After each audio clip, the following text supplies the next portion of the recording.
தொடர்ந்து 5வது கட்டளையை பார்த்துட்டு இருக்கிறோம். ஆமா, தகப்பனையும் தாயையும் கனம் பண்ணுவாயாகன்ற கட்டளை.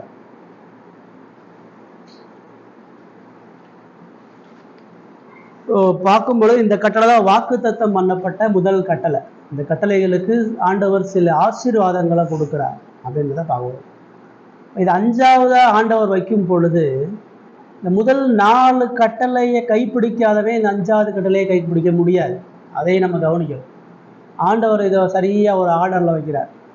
ஸோ ஒரே கடவுளை கும்பிடாதவர், ஒரே கடவுளை உண்மையாக கும்பிடாதவர், ஒரே கடவுளை தேவ வழிகளில் கும்பிடாதவர், ஓய்வு நாளை கடைபிடிக்காத, இந்த 4 கட்டளையை செய்யாதவர் இந்த 5வது கட்டளையை செய்ய முடியாது.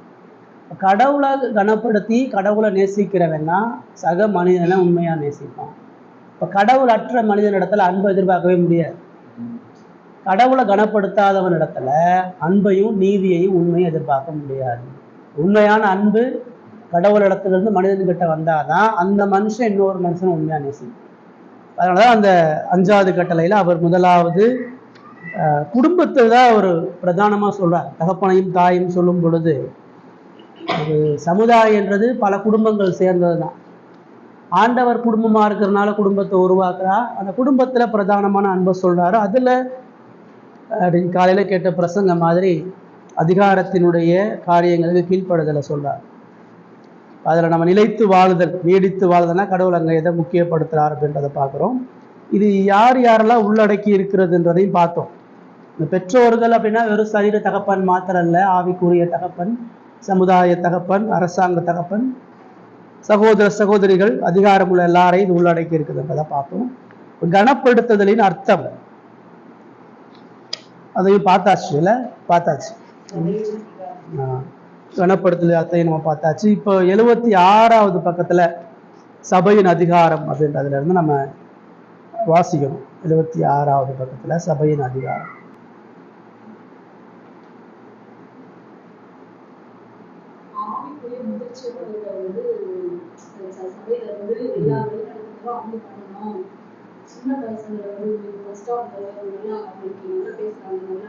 அஷ்டாவதாரி அவரை கை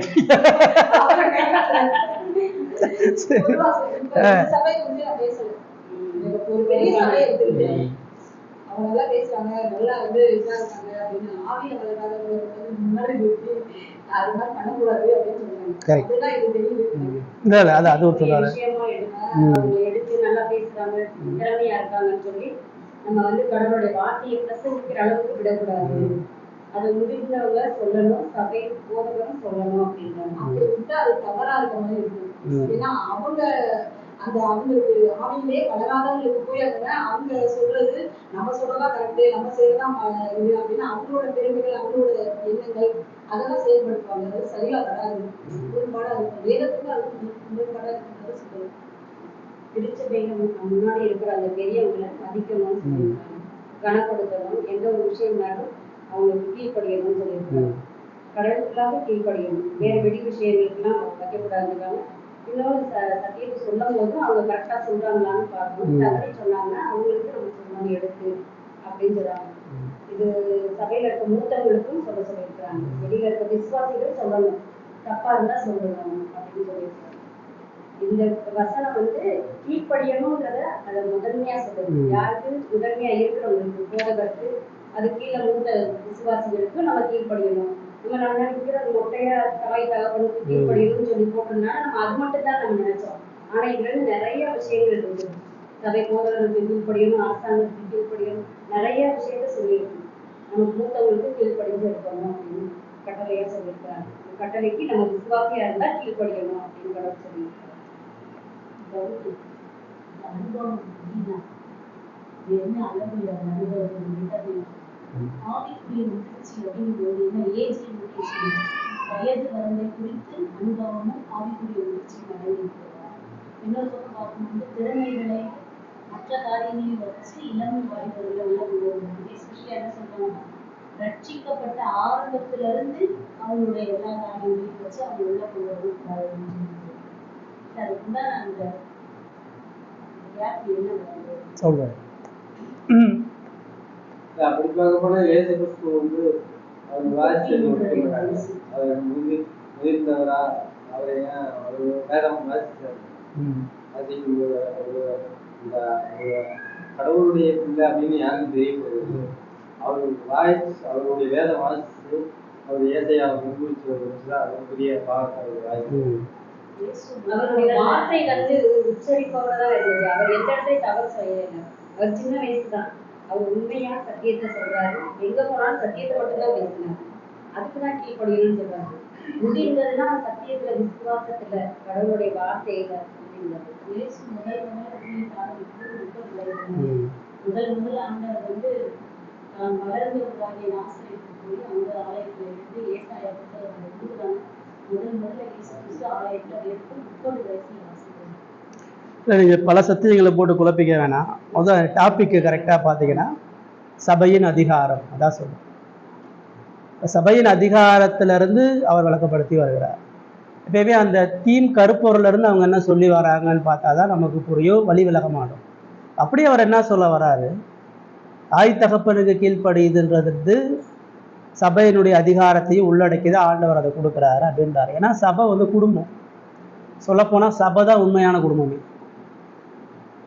ஆண்டவர் பரலோகராஜ்ய குடும்பத்தை தான் உண்மையான குடும்பமாகவே சொல்றார்.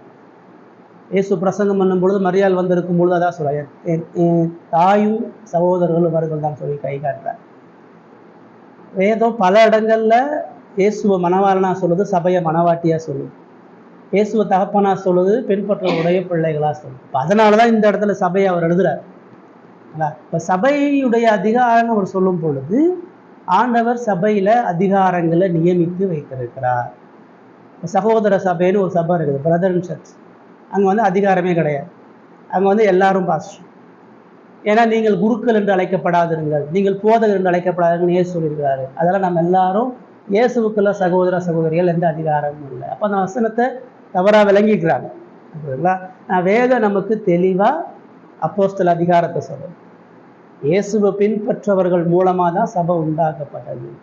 ஒவ்வொரு சபையும் அப்போஸ்தல அஸ்திபாரத்துல கட்டப்படுது. அந்த அதிகாரத்துக்கு உலகளாவிய எல்லா சபையும் கீழ்ப்படியும். அதுக்கு அடுத்து அப்போஸ்தல அதிகாரத்தினால கட்டப்பட்ட உள்ளூர் சபைக்கு ஒரு விசுவாசி கீழ்ப்படியும். ஒரு சபையில ஆண்டவர் ஒரு போதகனையும் மூப்பனையும் வைத்து அவர்களுக்கு அடுத்தபடியா உதவிக்காரர்களை வைத்து அவர்களுக்கு அடுத்தபடியா விசுவாச குடும்பங்களை வைக்கிறார். இந்த 3 ஆர்டரு புதிய ஏற்பாட்டில் எல்லா இடங்களையும் பார்க்கணும். தேவன் நியமித்த அந்த சபை அதிகாரத்துக்கு ஒரு விசுவாசி இணையும் பொழுது அவன் அந்த அதிகாரத்துக்கு தன்னை ஒப்பு கொடுக்குறான்.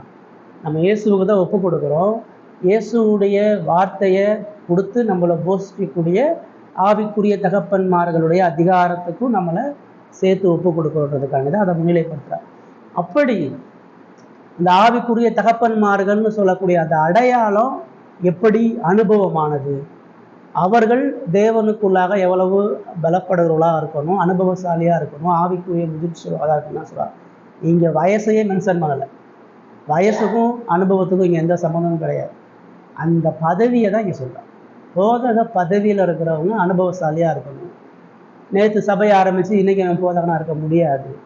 ஒருத்தர் போதகனா உருவாகணும்னா நீண்ட காலமாக சபையில இருந்து கற்று அந்த தகுதியை வளர்த்ததுக்கு அப்புறம் அவன் போதகன் ஆகிறான். அது 22 வயசுலேயே ஆகலாம், 42 வயசுலேயே ஆகலாம், 60 வயசுலேயே ஆகலாம். ஏஜ் கிடையாது. சரிங்களா? தேவனுக்குள்ளாக போதக தகுதிகள் அவை கொண்டு போதக ஆவிக்குரிய நிலைமைகள் அவன் கொண்டு இருக்கிறானான்றதான் பார்க்கணும். அதனாலதான் தீமோத்தேயுக்கு சொல்லும் பொழுது, தீமோத்தேயு ஒரு வாலிபன் தான். அதனால அவர் என்ன சொல்றாரு, உன்னை வாலிபன்னு எவனும் உன்னை எண்ணி சீப்பா எண்ணாதபடி நீ கவனமா நட. நீ முதிர்ச்சிக்கக்கூடிய இடத்துல உன் வார்த்தையிலும் செய்கையிலும் அன்பிலும் மெச்சூரிட்டி உள்ளவனா நீ இருந்த போதக தகுதி கொண்டவனாருன்னு தீமோத்தேயுக்கு தீர்த்துன்னு சொல்றான். அப்போ ஏஜ் இல்லை, ஆனால் அந்த வைக்கக்கூடிய அந்த வேலையினுடைய பொறுப்பு, அந்த பொறுப்பின் அடிப்படையில் நம்ம அவர்களை மதிக்கணும், கனப்படுத்தணும். அந்த பொறுப்பில் வர்றவன் புதுசாக இருக்கவனா இருக்கக்கூடாது. அந்த பொறுப்பில் இருக்கிறவன் சின்ன பிள்ளைத்தனமாக நடந்துக்கக்கூடாது. அந்த பொறுப்பில் இருக்கிறவன் பெற்றோர்களுக்கு இருக்கக்கூடிய அந்த பாரமற்றவன் இருக்கக்கூடாது. போதக பதவின்னு சொல்லும்பொழுது அது வெறும் பிரசங்கத்தை மட்டும் சொல்லலை, வெறும் வேத அறிவு இருக்குது, நல்லா பிரசங்கம் பண்றாரு, நல்ல போதகர் அப்படி சொல்ல வரணும் இல்ல. போதகர்னு சொல்லும் பொழுது வேதம் 3 சொல்லுது. அவன் போஷிக்கிறவன், அவன் பாதுகாக்கிறவன், அவன் வழி நடத்துகிறவன். அதான் ஒரு மெய்ப்பனுடைய வேலை. கடவுளுடைய வார்த்தையை சொல்றவன், கடவுளுடைய வார்த்தையிலிருந்து மக்களை வழிவிலாகாதபடி பாதுகாக்கிறவன், எல்லா பாவங்களையும் எச்சரிப்புகளையும் கொடுக்குறவன், ஆலோசனைகளை கொடுக்குறவன், இயேசுவுக்கு நேராக வழிநடத்திட்டே இருக்கிறார். இந்த 3 வேலையும் அவன் செய்யும். அப்படி இளம் பருவத்துல ஒரு புதுசா சபைக்கு ஒருத்தர் வெறுமனே வேத அறிவு இருக்கு, இறையியல் கல்லூரி முடிச்சிட்டாரு, அவர் பைபிள் காலேஜ் முடிச்ச வேத அறிவு இருக்குன்றக்காண்டி அவரை போதகராக நியமிக்க முடியாது. அவருக்கு ஆவிக்குரிய அனுபவம் தேவை, சபையுடைய அனுபவம் தேவை. அதனாலதான் நம்ம சீர்திருத்த சபைகள்ல போதகர்களுக்கும் சபையுடைய அதிகாரத்துக்கு கட்டுப்பட்டு பணி செய்யக்கூடிய மக்கள் தான் அடுத்து போதகராக நியமிக்கப்பட முடியும். வேற சர்ச்சில் இருந்து பாஸ்டரா வந்தாலும் இந்த சர்ச்சில் மெம்பராக தான் ஆகணும், எடுத்தோடனே பாஸ்டர் ஆக முடியாது. இந்த சபையில் அங்கத்துவமாகி இந்த சத்தியங்களுக்கு உட்பட்டு கற்றுக்கொண்டு தாழ்மையாக அந்த ஊழியத்தை செய்து சபை சாட்சி கொடுக்கும் பொழுதுதான் இவருக்கு முதிர்ச்சி இருக்குது, இவருக்கு பக்குவம் இருக்குது, இவர் போதகராக நியமிக்க முடியும். ஆண்டவர் எல்லாரோடும் பேசும் பொழுது அவரை போதகராக நியமிக்கிறோம். அதன் அடிப்படையில் தான் அவர் அங்கே சொல்கிறாரு. ஸோ திறமை, தாளந்து இது எல்லாத்தையும் தாண்டி, வேத அறிவெல்லாம் தாண்டி ஆவிக்குரிய முதிர்ச்சியும் பக்குவமும் அவசியம். பெற்றோர்கள் மீது பிள்ளைகளுக்கு இருக்கக்கூடிய அந்த பாரத்தை போல ஆவிக்குரிய பாரம் அவசியம். ரைட்டுங்களா? ரைட். கடைசியா தலைமைத்துவ கடைசி நாட்களில் புறக்கணிக்கப்படும். அலட்சுமி வாசனம் சொல்லுங்க.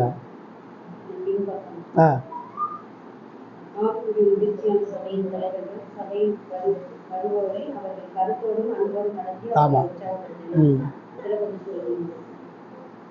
இல்ல அதுதான் நம்ம முன்னாடி அங்க பாக்குறோம் இல்லைங்களா? என்ன பாக்குறோம்? முதிர்ச்சியான சபையின் தலைவர்கள் சபைக்கு வருவோரை அவர்கள் கருத்தோடு அன்போடு நடத்தி அவர்களை உற்சாகப்படுத்த வேண்டும். அவர்கள் வழி தவறி போகும்பொழுது அன்போடு அவர்களை கடிந்து கொள்வதும் அவசியம். இளம் விசுவாசிகளை ஆவிக்குரிய கருத்தோடு ஜாக்கிரதையோடு வளர்த்து அவர்களும் முதிர்ச்சி அடைவதற்கு ஏதுவான தன்மையோடு வழிநடத்தக்கூடிய பெற்றோர்களுக்கு ஒப்பான இருதயம் கொண்டவர்களாக இருக்கணும். அவர் எங்க ஆரம்பிச்சு அதை முடிக்கிறார்னா, ஆவிக்குரிய முதிர்ச்சி கொண்ட தகப்பன்மார்களா அவர்கள் இருக்கணும்ன்றார். அப்படி இருக்கும்போது அதுல 3 விஷயத்த சொல்றாரு. சரிங்களா? வரக்கூடிய மக்களை அவன் கிறிஸ்து காண்பிக்கக்கூடிய அந்த அன்போடு மன்னிப்போடு பாவத்தை சகிச்சு வாழ்றவனா இருக்கும். பாவத்தை பெருசுபடுத்தக்கூடாது, குறைகளை பெருசுபடுத்தி நிராகரிக்கணும் இருந்துடக்கூடாது. இயேசுவை போல அன்பு செலுத்தி கண்டிக்கிறவனாமனும் இருக்கணும், பாவத்தை சுட்டி காட்டுறவனா இருக்கணும், பாவத்தை கண்டிக்கவும் செய்யணும், எச்சரிக்கவும் செய்யணும், அன்பையும் காட்டணும். 3வதா சொல்லும் பொழுது அவர்கள் இளம் விசுவாசிகளை ஆவிக்குரிய கருத்தோடு ஜாக்கிரதையோடு வளர்க்கணும். எங்க வரவே மிஸ்டேக்ஸ் பண்ணுவான். வாலிபனா வரக்கூடிய பெண்கள், சிறு குழந்தைகள், அது வாலிபர்களுக்கு மாத்திர முதிர்ந்தாலும் தவறு நடக்கும், பலவீனம் இருக்கும், குறைகள் இருக்கும். அதெல்லாம் பொறுத்துக்கணும், சகிச்சு கொள்ளணும், வழி நடத்தணும். இயேசு எப்படி அந்த சீசர்கள் நடத்தினார் பாருங்க. பேதுருட்ட பலவீனத்தை பார்த்தாரு, பேதுருவை கண்டிக்கவும் செஞ்சாரு, பேதுருவை நேசிக்கவும் செஞ்சார். பேதுருவை இறுதி வர அந்த சத்தியத்துக்கு நேராக அந்த திருச்சபையினுடைய தலைவனுடைய குணாதிசயத்துக்கு நடத்தினார். அது போதக பதவியில் இருக்கக்கூடிய ஒவ்வொரு மனுஷனும் அதை செய்யணும் அப்படின்றது அது பிரதானமாக. சரிங்களா? வாசிங்க. கடைசி காலத்துல இந்த மாதிரி பிள்ளைங்க வந்து கீழ்ப்படிய மாட்டாங்க.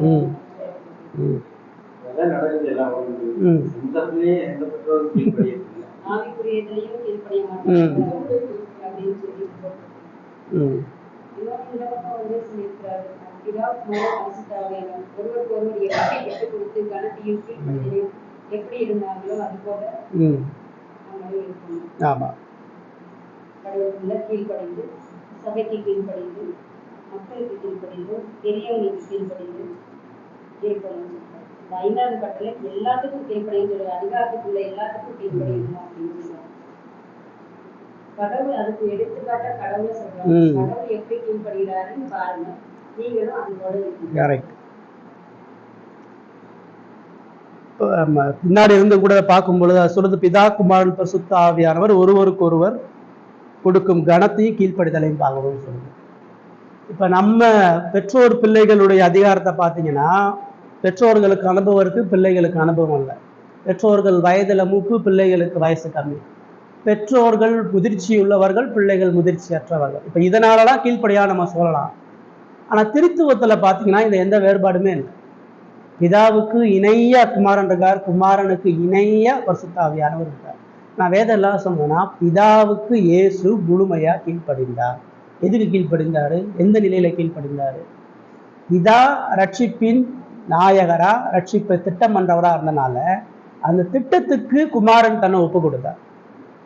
ஆனா என்னது, நீங்க போட்ட திட்டத்தை எனக்கு என்ன ஏற்பட்டாலும் நான் மீற மாட்டேன், உங்க அதிகாரத்துக்கு நான் முழுமையா ஒப்பு கொடுக்குறேன். அந்த அதிகாரத்துல பிதா குமாரன் என்ன பண்ணாரு? கவச்சு எடுத்தார். குமாரனை மீது கோபத்தை ஊத்தினார். குமாரனை கைவிட்டார். குமாரன் சிலுவையில கைவிடப்பட்டார். ஆனாலும் பிதாவுடைய அதிகாரத்தை குமாரன் பிடிச்சிட்டே இருந்தார். இதுதான் அதிகாரத்தின் கீழ்ப்படி. இந்த அதிகாரத்தை தான் வேதம் என்ன சொல்றான்? தகப்பனும் தாய்க்கும் கொடுக்கணும்னு சொல்லுது. என் தகப்பனும் தாயும் எவ்வளவு மோசமா இருந்தாலும், எவ்வளவு குறைவுள்ளவனா இருந்தாலும், அவன் எவ்வளவு துன்மார்க்கனா இருந்தாலும் அவன் தகப்பன் தான். அந்த தகப்பனுக்கு நான் ஞானமா தேவனது வார்த்தையை மீறாத அளவுக்கு கனத்தையும் மரியாதையும் கொடுத்துட்டே இருக்கணும். அது எங்க அப்பா வேஸ்ட்டு, எங்க அம்மாலாம் என்னை பெற்றாங்க, எங்க அம்மாலாம் என்ன கவனிச்சாங்க, நானாக தான் வளர்ந்தேன், நானாக தான் கஷ்டப்பட்டேன்றதெல்லாம் அதிகாரத்துக்கு எதிரான ஒரு சிந்தை. குடிகார தகப்பனா இருந்தாலும் துன்மார்க்க தாயா இருந்தாலும் கீழ்ப்படிய தான் செய்யணும். ஏன்னா தேவன் அந்த பிள்ளைகளுக்கு அதிகாரம்.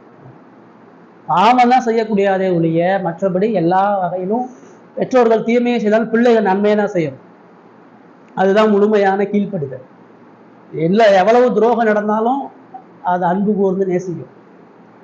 அந்த கீழ்ப்படுதலை அவர் தேசத்துக்கு சொல்றாரு. நீ காலையில் கேட்ட பிரசங்கமா தான், ஒரு ராஜா துன்மார்க்கனா இருக்கின்றக்காண்டி நீ அவனை அசட்டை பண்ணாத, அவனை புறந்தல்லாத. இதே தான் நீங்க சபையிலையும் பார்க்கணும். சபையில தலைமைத்துவத்தில் இருக்கவங்கிட்ட காணப்படக்கூடிய பாவமும் பலவீனமும், அவங்கிட்ட காணப்படக்கூடிய குணலட்சணமற்ற காரியங்களும் அந்த அதிகாரத்தை எதிர்த்து நிற்கணும், அதிகாரத்தை புறந்தவன் கிடையாது. தாவீது எவ்வளவு பலமுள்ளவனா இருந்தாலும் தாவீது பலவீன மனுஷன், பவுல் பலவீனமான மனுஷன், பேதுரு அப்போஸ்தலன் ஆனதுக்கு அப்புறமும் பாவம் பண்ணா, யூதனோட ஐக்கியமாகாம போனான். ஸோ எல்லா அதிகாரம் உள்ள மக்களிடத்துலையும் பாவம் இருக்கும், பலவீனம் இருக்கும். அதுக்காண்டி அதை எதுக்கக்கூடாது, அதை விட்டு போகவும் கூடாது. அந்த அதிகாரத்தின் மத்தியில நீ கடவுளுக்கு உண்மையா இருக்கும் பொழுது தேவன் அந்த அதிகாரம் உள்ள மனிதர்களுடைய இருதயத்தை மாற்றுகிறார். ஆண்டவர் நம்மளை தான் உண்மையா இருக்க சொல்றார். தகப்பனையும் தாயை கீழ்ப்படின்னு தான் சொல்றார். உன் பிள்ளை கீழ்ப்படுகிற மாதிரி நீ நடந்துக்கன்னு சொல்லலை. உன் பிள்ளைக்கு ஏற்ற மாதிரி நீ இப்படி நடனா அவர் எந்த கட்டளையும் கொடுக்கல. அதிகாரத்துக்கு கீழ்ப்படுகிற நம்ம எல்லாரும் தேவனுடைய அதிகாரத்தை சரியா புரிஞ்சோம்னா குடும்பத்தினுடைய அதிகாரம் சபையினுடைய அதிகாரத்தை சமமா எண்ணும். சரிங்களா? எல்லாவற்றிலும் கடவுளை புரியும் பொழுது இது நடக்கும். சரிங்களா? ரைட். இதுல நம்ம ஏற்கனவே நம்ம இந்த 10 கட்டளைகளை பைபிள் ஸ்டடியில பார்த்தோம். அதுல ஒரு சில காரியங்களை நம்ம சிந்திச்சு கூட முடிக்கலாம். இப்ப தேவனிடத்திலிருந்து அதிகாரம் பெற்றவர்கள், தேவனிடத்திலிருந்து நம்ம வழி நடத்துபவர்கள், அவர்களை நம்ம கனமனுன்னு சொல்லுது. அதுல ஆசாரியர்கள், தீர்க்கதரிசிகள், எஜமான்கள், அரசாங்க வேலையாட்கள், தேவனுடைய வார்த்தையை போதிக்கிறவங்க, இவங்க எல்லாம் கீழ்ப்படிந்து ஒப்பு கொடுக்கின்றதை சொல்லுது. இப்ப இந்த அதிகாரங்கள் தேவனது வார்த்தைகளை எதிர்க்கும் பொழுது அதுக்கு நம்ம கீழ்ப்படியக்கூடாது. அது பெற்றோராக இருக்கலாம், அதிகாரியா இருக்கலாம், போதகனா இருக்கலாம். வேதத்துக்கு முரணா வரக்கூடிய போதனை, வேதத்துக்கு விரோதமா எவ்வளவு பெரிய உயர்வான ஆள் சொன்னாலும் அதுக்கு உடன்பட முடியாது, அது கேட்க முடியாது.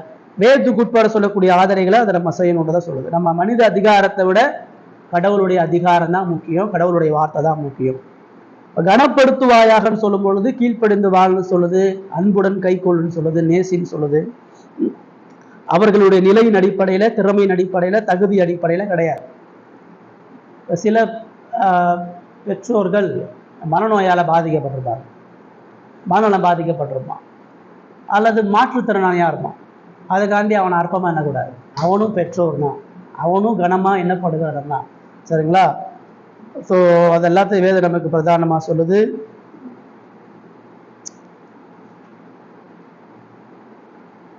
இப்ப நாட்கள் நீடித்திருப்பதற்குன்னு சொல்லும் பொழுது பாதுகாப்பா வாழ்வதற்கு, மகிழ்ச்சியா வாழ்வதற்கு இந்த கட்டளைக்கு நம்ம கீழ்ப்படியும் சொல்லுது. இப்போ திருச்சபை மகிழ்ச்சியா இருக்கிறதுக்கு இந்த கட்டளையை நம்ம கனமா எண்ணணும்னு சொல்லுது. மனுஷன் இயல்பா அதிகாரத்துக்கு தன் ஒப்பு கொடுக்கிறவனா இருக்கிறான். இந்த தகப்பனையும் தாயும் கனமன்வாயாகன்ற கட்டளையை இயல்பா எந்த மனிதனாலும் பூரணமா கைக்கொள்ள முடியாது. எல்லாரும் இதுல பலவீனமா இருப்போம், எல்லாரும் இதை மீறும். நான் இந்த உலகத்துல இயேசு கிறிஸ்து இந்த கட்டளையை பூரணமா கை கொண்டு தனது மரணம் வர இந்த கட்டளைகள் நிறைவேற்றி முடிச்சார். இந்த நியாயப்பிரமாணத்தை இயேசு நிறைவேற்றி முடிச்சனால இதன் மூலமாக அவருக்குள்ளாக நாம இந்த கட்டளையை கை கொள்ளக்கூடிய பலனையும் உற்சாகத்தையும் பார்ப்போம்.